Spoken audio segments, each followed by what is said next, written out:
प्रश्न है, आज संसार में ईश्वर की बहुत सी अवधारणाएं हैं। आपका ईश्वर के संबंध में क्या विचार है? कृष्णमूर्ति।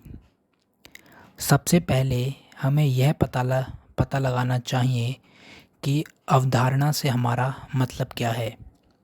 सोचने की प्रक्रिया से हमारा क्या अभिप्राय है, क्योंकि अंततः हम जब किसी अवधारणा को प्रतिपादित करते हैं, जैसे ईश्वर को ही लें, तो हमारा यह प्रतिपादन, यह अवधारणा हमारे संस्कारों का ही परिणाम होती है। एक तो वे लोग हैं जिन्हें बचपन से ही ईश्वर को ना मानने में प्रशिक्षित किया गया है, और दूसरे वे हैं जिन्हें ईश्वर में विश्वास का प्रशिक्षण मिला है, जैसा कि आप में से अधिकतर हैं। अतः हम अपने प्रशिक्षण के अनुसार, अपनी पृष्ठभूमि के अनुसार, अपने मानसिक गठन, रुचियों, अरुचियों, भय, आशाओं के अनुरूप ईश्वर की अवधारणा बना लेते हैं। तो स्पष्ट है कि जब तक हम अपने सोचने की प्रक्रिया को समझ नहीं लेते, मात्र ईश्वर की अवधारणाएं बना लेने का कोई अर्थ नहीं है। क्योंकि विचार तो अपनी रुचि के मुताबिक कुछ भी प्रक्षेपित कर सकता है। यह ईश्वर को निर्मित भी कर सकता है, नकार भी सकता है। हर व्यक्ति अपनी प्रवृत्तियों, सुख व पीड़ाओं के अनुसार ईश्वर को आविष्कृत अथवा विनष्ट कर सकता है। इसलिए जब तक विचार सक्रिय है, नुस्खे बना रहा है, कल्पना कर रहा है, तब तक जो समय से परे है उसे कभी नहीं खोजा जा सकता। ईश्वर या यथार्थ का अन्वेषण केवल तभी हो पाता है जब विचार का समापन हो जाता है। अब जब आप पूछते हैं आपका ईश्वर के बारे में क्या विचार है, तो आपने पहले से ही अपने विचारों की लीक बना ली है कि नहीं? विचार ईश्वर को निर्मित कर सकता है तथा जो निर्माण इसने किया है उसका अनुभव भी कर सकता है, पर निश्चित ही वह सच्चा अनुभव नहीं है। यह तो विचार अपने प्रक्षेपण का ही अनुभव कर रहा है, अतएव यह यथार्थ नहीं है। परंतु यदि आप और मैं इसकी गहराई को देख सकें, तो संभवतः विचारों के प्रक्षेपण मात्र से अधिक विराट किसी तत्व की अनुभूति कर पाएं। वर्तमान समय में जब दिन ब दिन बाह्य रूप से असुरक्षा बढ़ रही है, तो स्वभावतः आंतरिक सुरक्षा के लिए भी लालसा तीव्र होती जा रही है। चूँकि हमें बाहर सुरक्षा नहीं मिल पाती है, अतः हम इसे एक अवधारणा, एक विचार में खोजने लगते हैं, और तब वह निर्मित कर लेते हैं जिसे हम ईश्वर कहते हैं, तथा वही अवधारणा हमारी सुरक्षा बन जाती है।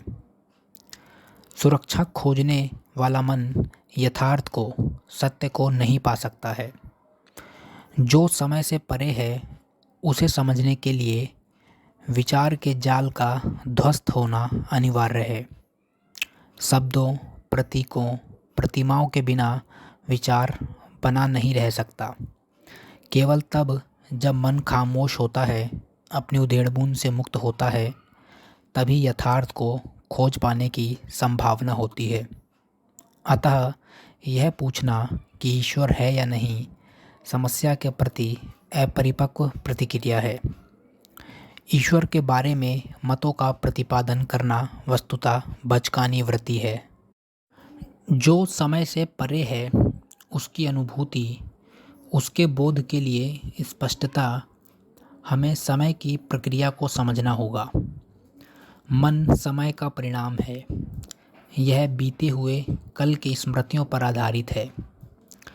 क्या कल जो बीतते जा रहे हैं उन सब के गुणनफल से मुक्त होना संभव है? निश्चित ही यह गंभीर समस्या है। यह विश्वास या अविश्वास का मामला नहीं है। विश्वास या अविश्वास करना तो अज्ञान की प्रक्रिया है, जबकि विचार के समय में बांधने वाले लक्षण की समझ स्वतंत्रता लाती है और उसी में अन्वेषण हो पाता है। परंतु हम में से अधिकतर लोग विश्वास कर लेना चाहते हैं क्योंकि यह ज़्यादा सुविधाजनक रहता है। यह हमें सुरक्षा का, किसी समूह से जुड़े होने का एहसास देता है। निश्चित रूप से यह विश्वास हमें पृथक करता है। आप एक बात में विश्वास रखते हैं और मैं दूसरी में, तो विश्वास एक बाधा की तरह काम करता है। यह विघटन की प्रक्रिया है।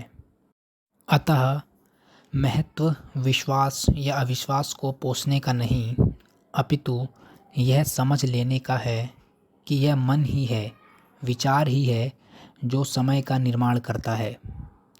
विचार समय है और विचार जो भी प्रक्षेपित करेगा वह समय के अंतर्गत ही होगा। इसलिए विचार संभवतः अपने आप से परे जा ही नहीं सकता। जो समय के पार है उसकी खोज करने के लिए विचार का अंत हो जाना चाहिए, और यह अत्यंत दुष्कर है क्योंकि विचार का अवसान अनुशासन से, नियंत्रण से, अस्वीकार या दमन से नहीं हो सकता। विचार का अवसान तभी होता है जब हम विचार करने की समस्त प्रक्रिया को समझ लेते हैं तथा विचारणा को समझने के लिए अपने आप को देखना जानना आवश्यक है। विचार ही स्व है। विचार वह शब्द है जो मैं के रूप में अपनी पहचान बना लेता है तथा उच्च या निम्न, चाहे जिस स्तर पर स्व को रखा जाए, होता यह विचार के ही क्षेत्र में है।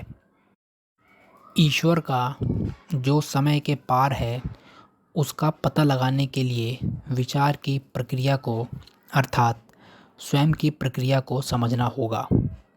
यह जो मैं है बहुत ही जटिल है। यह किसी एक स्तर पर ही नहीं है, बल्कि यह बहुत से विचारों, बहुत सी सत्ताओं से बना हुआ है, जिनमें से हर एक का अन्य के साथ अंतर्विरोध है। उन सभी के प्रति निरंतर सजगता होनी आवश्यक है। ऐसी सजगता जिसमें कोई चुनाव, कोई निंदा या तुलना नहीं है। तात्पर्य यह है कि वस्तु स्थितियों को बिना विकृत किए, बिना उनका अर्थ बदले, जैसी वे हैं वैसी ही देखने की क्षमता का होना आवश्यक है।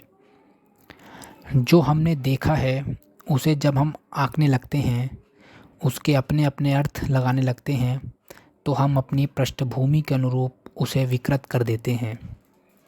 यथार्थ या ईश्वर का अन्वेषण करना हो तो विश्वास काम नहीं आ सकता, क्योंकि स्वीकृति या निषेध अन्वेषण में बाधक हैं। हम सब बाह्य रूप से और आंतरिक रूप से भी सुरक्षित होना चाहते हैं, और मन को यह बात समझ लेनी चाहिए कि सुरक्षा की खोज ही एक भ्रम है। केवल वही मन अन्वेषण कर सकता है जो आरक्षित है, किसी भी प्रकार के अधिकार भाव से मुक्त है, और यह एक दुष्कर कार्य है। इसका अभिप्राय यह नहीं है कि सब छोड़कर वन में या आश्रम में जा बसें, या किसी विशिष्ट विश्वास का सहारा लेकर अपने आप को अलग थलग कर लें, बल्कि बात इसके उलट है। अलगाव में कुछ भी अस्तित्व में नहीं रह सकता। होने का अर्थ है संबंधित होना, तथा संबंध के बीचों बीच ही हम बड़ी सहजता से ठीक जैसे हैं वैसे ही अपने आप को देख पाते हैं, और स्वयं के समक्ष हमारा यही यथारूप प्रकटन, जिसमें किसी प्रकार की आत्मनिंदा या अपने को सही ठहराने का भाव नहीं होता, हम जो हैं उसमें एक आधारभूत रूपांतरण ले आता है। प्रज्ञा का यही प्रारंभ है। उम्मीद करता हूँ आपको अच्छा लगा होगा और समझ में भी आया होगा। अगर अच्छा लगा तो वीडियो को लाइक करें और चैनल को सब्सक्राइब करें। And finally thank you for your valuable time.